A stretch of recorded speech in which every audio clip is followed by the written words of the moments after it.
Hello and welcome to 3.0 TV. I am Vishakha Thakur and you're watching our special show ETF Watch Crypto Edition. पिछले episode में हमने देखा कि spot bitcoin ETFs ने over $2.7 billion के inflows attract किए और बिटकॉइन ने अपना $111,000 का ऑल टाइम हाई टच किया। लेकिन रीसेंट यूएस टैरिफ कंसर्न्स के चलते पिछले हफ्ते स्पॉट बिटकॉइन ETFs में $144.8 मिलियन के आउटफ्लोज देखने को मिले। अब अगर पूरे मई मंथ की बात करें तो यूएस स्पॉट बिटकॉइन ETFs ने लगभग $5.1 बिलियन के सॉलिड इनफ्लोज अट्रैक्ट किए। सिर्फ ब्लैक रॉक या IBIT में ही ओवर $5.8 बिलियन के इनफ्लोज आए मई मंथ में, और वैसे भी ब्लैक रॉक हमेशा से ही इनफ्लोज में लीड करता आया है। नाउ इंटरेस्टिंगली ब्लूमबर्ग के डेटा के मुताबिक लास्ट 5 वीक्स में स्पॉट बिटकॉइन ETFs ने ओवर $9 बिलियन के इनफ्लोज कैप्चर किए हैं, जबकि इसी दौरान गोल्ड ETFs की बात की जाए तो उसमें $2.8 बिलियन के आउटफ्लोज देखने को मिले। उधर इथेरियम ETFs ने मई मंथ में ओवर $564 मिलियन के इनफ्लोज अट्रैक्ट किए, जिसमें से ओवर $420 मिलियन सिर्फ ब्लैक रॉक के ETH ETF में आए। तो चलिए आज के शो में हम देखते हैं past week flows of BTC and ETH ETFs, SEC's big statement on staking, 21 share SUI ETF filing, SEC's delay on altcoin and ETH staking ETFs. But before moving ahead, make sure you like, share and subscribe to our channel so that you stay updated with all the latest ETF updates.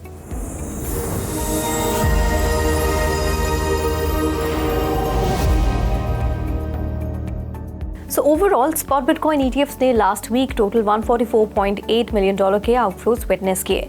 29 मई को लगातार inflows के बाद $346.8 million के outflows ने market sentiment को झटका दे दिया, और फिर 30 मई को ओवर $600 मिलियन के आउटफ्लोज हुए। अगर हम इथेरियम ETFs की बात करें तो यहाँ भी वीक में $285.8 मिलियन के इनफ्लोज रिकॉर्ड हुए, और यहाँ ब्लैक रॉक और फिडेलिटी ने इनफ्लोज में लीड किया। गोइंग फॉरवर्ड इथेरियम ETFs में भी हमें सिग्निफिकेंट इनफ्लोज देखने को मिल सकते हैं, क्योंकि फिडेलिटी और आर्क इन्वेस्टमेंट्स जैसे कई बड़े एसेट मैनेजर कंपनीज ने इथेरियम स्टेकिंग ETF के लिए फाइलिंग कर रखी है।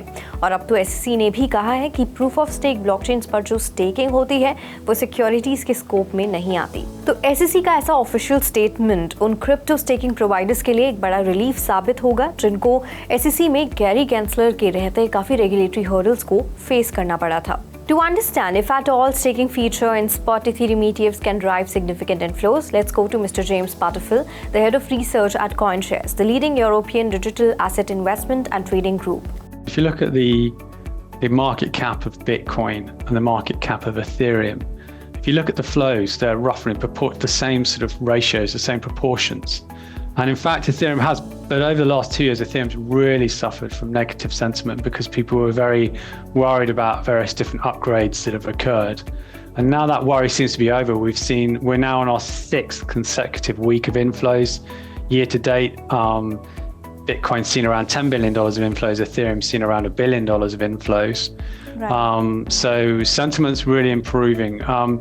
But yeah, I think the missing link, CoinShares offers staked Ethereum in Europe. So those ETFs are available in Europe. They're just not available in the United States. With the way the 40 Act ETF structures work, you can't do that. Now people are including us, are thinking about imaginative ways you can make that work, but there's nothing approved by the SEC just yet. But yeah, it seems very nonsensical to own Ethereum, which is offering without the offering of a 5% yield, staking yield. So I think that will come over time, but it's tricky to tell exactly when the regulators in the US are going to be comfortable with that. अब ETF filings की बात करें तो asset manager 21 shares ने first ever सुई spot ETF के लिए file किया है। इस फाइलिंग के बाद सुई के प्राइस में स्ट्रॉन्ग रैली भी देखने को मिली। इसके साथ ही कैनरी कैपिटल ने स्टेक CRO ETF के लिए भी फाइल किया है, लेकिन फाइलिंग्स के साथ साथ कुछ ETFs अप्रूव होने में डिले भी हो रहा है। तो US SEC ने ग्रेस्केल के प्रपोज्ड एवेलांच और कार्डानो स्पॉट ETFs पर अपने डिसीजन को 15 जुलाई 2025 तक डिले कर दिया है। ऐसे ही सोलाना XRP और स्टेकिंग बेस्ड ETFs की फाइलिंग्स भी डिले हो चुकी हैं। जाहिर है SEC की नई लीडरशिप बिटकॉइन और इथेरियम के अलावा ऑल कॉइन्स की ETFs को लेकर एक मेजर्ड अप्रोच ले रही है। तो ओवरऑल डिले होने के बाद भी ETF फाइलिंग्स जारी है और स्पॉट बिटकॉइन और इथेरियम ETFs में इनफ्लोज भी देखने को मिल रहे हैं, यानी कि मई मंथ में सिग्निफिकेंट इनफ्लोज हुए, लेकिन फिलहाल बिटकॉइन ETFs में आउटफ्लोज हो रहे हैं। और अब जल्द ही US SEC क्रिप्टो ETFs को लेकर एक फ्रेमवर्क भी रेडी करने वाली है। तो साफ है क्रिप्टो ईटीएफ्स के लिए ऐसे किसी रेगुलेटरी फ्रेमवर्क की क्लैरिटी होना इन्वेस्टर कॉन्फिडेंस बढ़ाने की दिशा में एक बड़ा कदम साबित होगा।